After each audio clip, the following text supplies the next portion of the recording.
2024 లేదా 25లో డిగ్రీ లేదా బీటెక్ చదివారా? సాఫ్ట్‌వేర్ జాబ్ కోసం ఎదురు చూస్తున్నారా? అయితే కోడ్ జ్ఞాన్ 100 డేస్ కోర్సులో చేరండి, జాబ్ సాధించండి.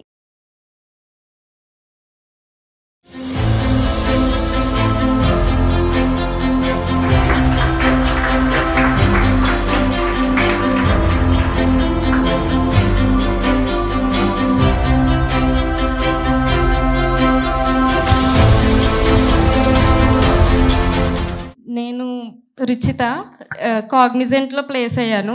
JFS 20 batch. నాకు ఇంటర్వ్యూ మేలో అయ్యింది. ఇప్పుడు ఆఫర్ లెటర్ బ్యాక్గ్రౌండ్ వెరిఫికేషన్ అయ్యి డేట్ ఆఫ్ జాయినింగ్ వచ్చింది. అండ్ మెయిన్గా క్లస్టర్ బట్టి ఇంటర్వ్యూ జరుగుద్ది, టెక్నికల్ అసెస్మెంట్ అయినా క్లస్టర్ బట్టి జరుగుద్ది.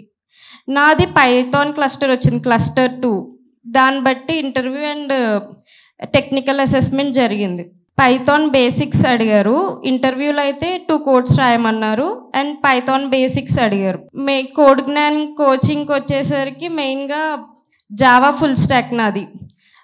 ఆనంద్ సార్ జావా చెప్పారు మాకు. ఆనంద్ సార్ చెప్పేది ఎలా ఉంటుందంటే స్టూడెంట్స్ అర్థం చేసుకొని పిన్ టు పిన్ వాళ్ళకి అర్థమయ్యే విధానంలో చెప్తారు, step to step. Anand sir అయితే చాలా మాకు కోర్ జావా అయిపోయింది, చాలా బాగా చెప్పారు. నెక్స్ట్ ఎస్క్యూఎల్ కూడా ఆనంద్ సారే చెప్తున్నారు మాకు. ఎస్క్యూఎల్ జరుగుతుంది ఇప్పుడు. యాప్టిట్యూడ్ కిరణ్ సార్ డీల్ చేశారు. టెక్నిక్స్ అవన్నీ చాలా బాగా చెప్పారు. కమ్యూనికేషన్కి వచ్చేసరికి శ్రీలత మ్యామ్ డీల్ చేశారు. అండ్ మాక్ ఇంటర్వ్యూస్ తీసుకుంటారు మ్యామ్, అవి బెస్ట్. ఇంకా చాలా బాగా హెల్ప్ అవుతాయి స్టూడెంట్స్కి. ఎందుకంటే ఫీడ్బ్యాక్ రివ్యూస్ ఇస్తారు మనం చెప్పేదాన్ని బట్టి. మనం ఎలా చెప్తున్నాం, మనలో ఏమి ఇంప్రూవ్ చేసుకోవాలి, ఏది మైనస్, అవన్నీ చెప్పి చాలా చెప్తారన్నమాట, గైడెన్స్ ఇస్తారు. ఇది ఇలా చెప్తే కరెక్ట్ ఇంటర్వ్యూలో అలా అని చెప్పి హెల్ప్ చేస్తారు.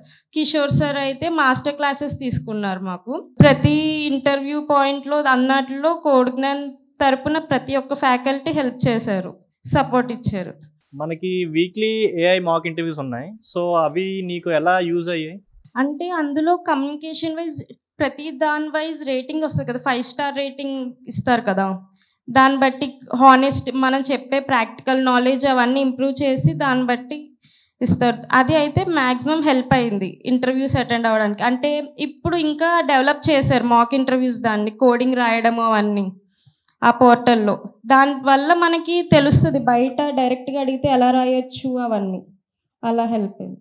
ఓకే, ఇంకా ఏమైనా సజెషన్స్? మాకు చెప్పింది విని ప్రాక్టీస్ చేస్తే మన స్కిల్ బట్టి జాబ్ మనకు ఆటోమేటిక్గా వస్తుంది.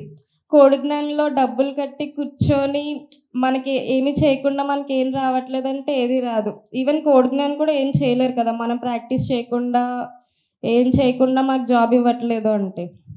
అందుకే డైలీ క్లాసెస్ విని ప్రాక్టీస్ సెషన్లో ప్రాక్టీస్ చేస్తే మనకి ఆటోమేటిక్గా వస్తుంది. ఏదైనా స్కిల్ ఉంటే జాబ్ ఏదైనా వస్తుంది. సో మీరు జావా బ్యాక్గ్రౌండ్ కదా, సో పైథాన్ క్వశ్చన్స్ మీరు ఎలా హ్యాండిల్ చేశారో, దానికి ఎలా ప్రిపేర్ అయ్యారు మీరు? అంటే నాకు పైథాన్ బేసిక్స్ వచ్చు, ఆ బేసిక్స్ బట్టి చేశాను. ఇంటర్వ్యూ కూడా మ్యాక్సిమం బేసిక్స్ మీదే వెళ్ళింది మొత్తం. అంటే ఒక స్ట్రింగ్ ఇచ్చి అందులో క్యాపిటల్ లెటర్స్ని కౌంట్ చెప్పడం, అలాగా ఒక లిస్ట్ ఇచ్చి అందులో డూప్లికేట్స్ లేకుండా సెట్ యూస్ చేసి కావాలి, వితౌట్ డూప్లికేట్స్ యూనిక్ ఎలిమెంట్స్ కావాలి, అలాగా.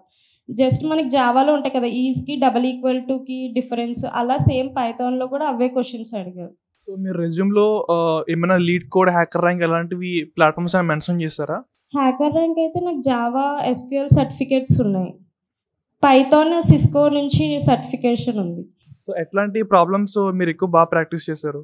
మెయిన్గా హ్యాకర్ ర్యాంక్ లీడ్ కోడ్ ఎక్కువ ప్రాక్టీస్ చేస్తే మనకి చాలు, అవి మెన్షన్ చేసుకుంటే చాలు. ప్రాబ్లమ్స్ ఎక్కువ కన్నా మనకు అర్థం చేసుకొని కరెక్ట్గా చేసుకుంటే చాలు.